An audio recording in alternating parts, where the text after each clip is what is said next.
Bollywood icon Bobby Deol और काजोल मुंबई के gateway school में डिसेबिलिटीज लोगों के लिए अनुकूलित रोजगार पर एक पैनल चर्चा में शामिल हुए। पीडब्ल्यूडी के लिए रोजगार के अवसरों के महत्वपूर्ण मुद्दे पर चर्चा की गई और बॉलीवुड आइकन बॉबी देओल और काजोल, विशिष्ट सांसद महेश जेठमलानी, विशेषज्ञों के साथ साथ मीना भटनागर, टिमोथी रिसेन और ट्रिजिया जोन्स परिकन सहित उद्योग में कुछ सबसे प्रमुख हस्तियों ने इसकी शोभा बढ़ाई।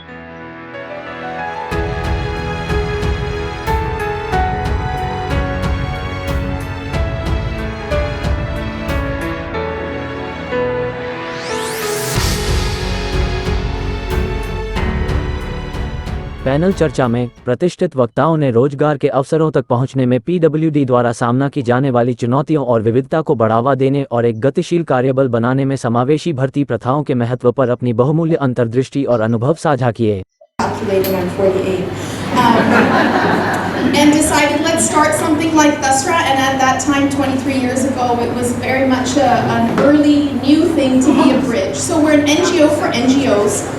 We support projects like Gateway, would like to support more. उन्होंने समाज के सभी पहलुओं में अधिक समावेशिता और पहुंच की तत्काल आवश्यकता पर जोर दिया। जिस तरह से हम डिसेबिलिटीज व्यक्तियों को देखते हैं और उनके साथ जुड़ते हैं, उसमें एक आदर्श बदलाव की मांग की।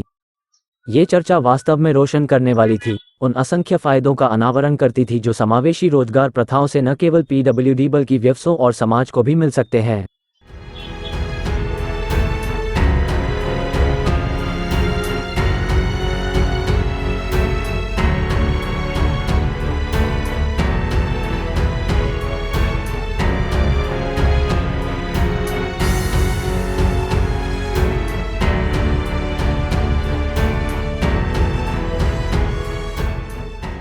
सलाहकार बोर्ड के सदस्य और गेटवे के प्रबल समर्थक बॉबी देओल ने गेटवे और छात्रों की यात्रा पर अपना दृष्टिकोण साझा किया।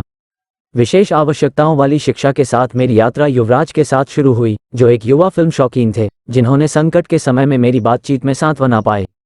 मैंने युवराज के साथ एक विशेष संबंध बनाया और मुंबई के गेटवे स्कूल के संस्थापक इंदिरा बदानी के साथ घनिष्ठ मित्र बन गए। आज मेरे दिल में उनका बहुत खास स्थान है और हम परिवार की तरह बन गए हैं। एक अभिनेता के रूप में मुझे विशेष जरूरतों वाले बच्चों को समर्थन और प्रेरित करने के लिए अपने प्रभाव का उपयोग करने की क्षमता का एहसास हुआ। मेरा मानना है कि शो बिजनेस के लोग बच्चों के साथ जुड़ने और उनके जीवन पर सकारात्मक प्रभाव डालने के लिए एक अद्वितीय स्थान रखते हैं।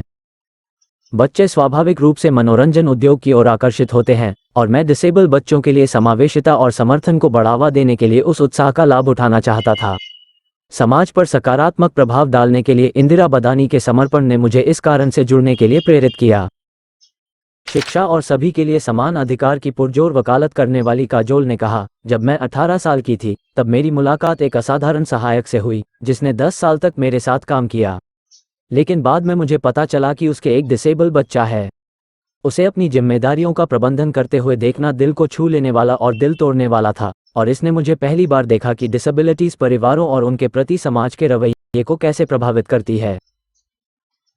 मेरा बेटा मुझसे पूछता रहता है कि तुम मुझे रोज स्कूल क्यों भेजते हो, और मैंने जवाब दिया, मैं तुम्हें स्कूल इसलिए नहीं भेज रही हूँ कि तुम अच्छे अंक प्राप्त करो, तुम्हारे लिए अलग अलग विषय सीखने के लिए नहीं, बल्कि इसलिए अपने आप को एक अच्छे समाज में एकीकृत करने के लिए, समाज को समझें, ये समझने के लिए कि हर कोई कैसा है, कि इस दुनिया में विभिन्न प्रकार के लोग हैं जिनसे आप मिलने जा रहे हैं। जब मैं स्कूल में थी तो मैं इसका उद्देश्य नहीं समझ सकी कि नैतिक विज्ञान वर्ग क्यों होते हैं। हालांकि अब मैं बच्चों को समग्र रूप से समाज के बारे में पढ़ाने के महत्व को पहचानती हूँ। हमारे पास ऐसे कार्यक्रम होने चाहिए जो डिसेबिलिटी लोगों को हमारे स्कूलों में एकीकृत करें, और छोटी उम्र से ही बच्चों को ये सीखना चाहिए कि उनके साथ बातचीत करना, खेलना और सीखना स्वाभाविक है। ये समावेशिता को गले लगाने और यह पहचानने का समय है कि डिसेबिलिटी लोग हमारे समाज का हिस्सा हैं, इससे अलग नहीं है।